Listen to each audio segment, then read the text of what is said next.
सयान बस वही में रहेला। खेलब ना खेले के खेलवे बिगाड़ दे, खेलब ना खेले के खेलवे बिगाड़ दे।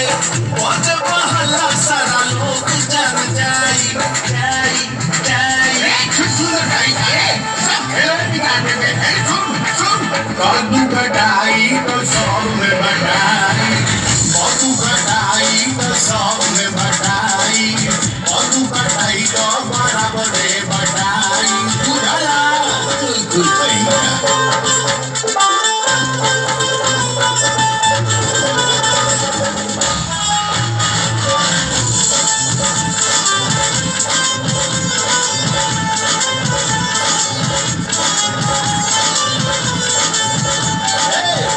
नहीं तोहरा से रहना गुमान में, पति नहीं तोहरा से रहना गुमान में।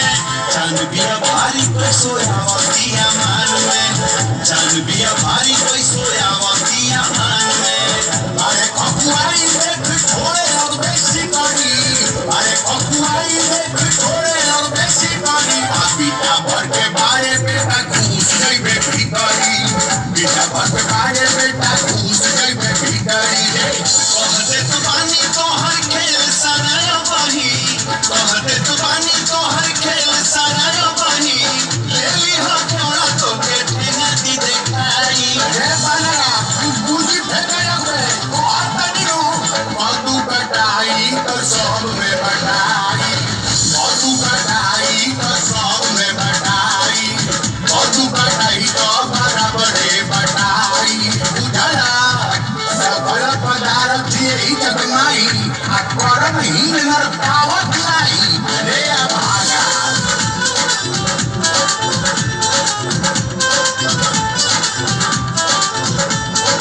ओम हई भगत हनुमान जी के भारी, ओम हई भगत हनुमान जी के भारी। बाल ब्रह्मचारी देखी दूरही से नारी, बाल ब्रह्मचारी देखी दूरही से नारी। अमरी के ओर जीव पिया तारे रोजा, अमरी के ओर जीव पिया तारे रोजा। कहिया धरा जइबे हो जइबे सोजा, कहिया धरा जइबे हो जइबे सोजा। रे चोरवा के लौकेला चोर सारा दुनिया, चोरवा के लौकेला चोर सारा दुनिया। होई कुटाई कहिया जइबा तू धराई। रे पारा में निकलले राजा जमीन पे आए। कद्दू कटाई तो सब में बटाई, कद्दू कटाई तो सब में बटाई, कद्दू कटाई तो बराबर बटाई। रे मारो मुंह बेल्टी फेंका लगवा। हाय हाय हाय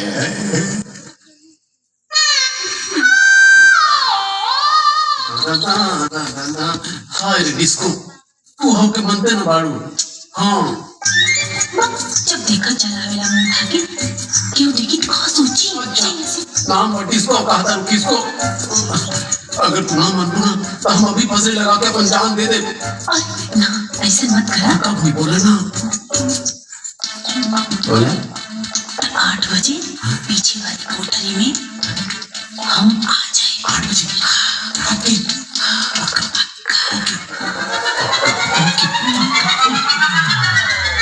सब देखतनी खाली पकड़ा जो।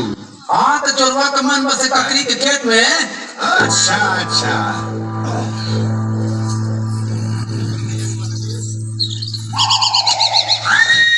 चोट लागत हुई। हेलो कहीं पूरा खोरवा तरह से का कहत रहा। अरे कुछ ना, गेहूं पिसा के तो बात करत। अच्छा गेहूं पिसा के बात करत रहा, ओकरा बात में मत रहिया, बुझलू। अरे नाना ऐसा कोनो बात नहीं। सुन हमारा खुदाया कब करूँ रहो ना फूफा जी। फूफा जी कॉलेजा में तो पर्ची मार दे तू। फूफा जी का मरना होगा ना मानता। रात के 8 बजे पीछे वाली कोठरी में अच्छा आ जाए। जिया हमारे बाप बनल रहा।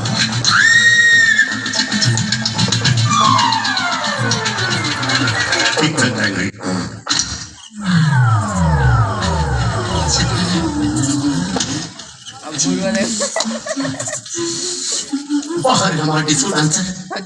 तू तो पहले ही से तैयारी करके बैठे वालू। ज्यादा बकर बकर बोलो मत, चुपचाप आवा मच्छरदानी में खुद जा। अरे लगा आज तो मच्छरदानी के अंदर चादर में गदर मची होता था। हम मच्छरदानी डार्लिंग, लेकिन तू क्यों जाता? अरे बुद्धू, तनी हमरा को तैयारी करके कपड़ा बदलते आवे ना। ठीक है, जल्दी आवा, हमरा बर्दाश्त नहीं क्यों होत।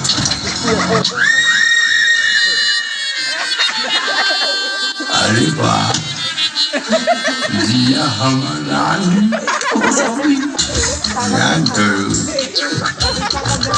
हम जब तरह के देखत रहे तब मन कर रहा कि पाला तुड़ा दी। जिया हमारा हाँ हम आ गई। हाँ चिंता कोनो बात नहीं। धान के नरुआ रेखा रूखो लगता हो। हमारा गोल से काले दो।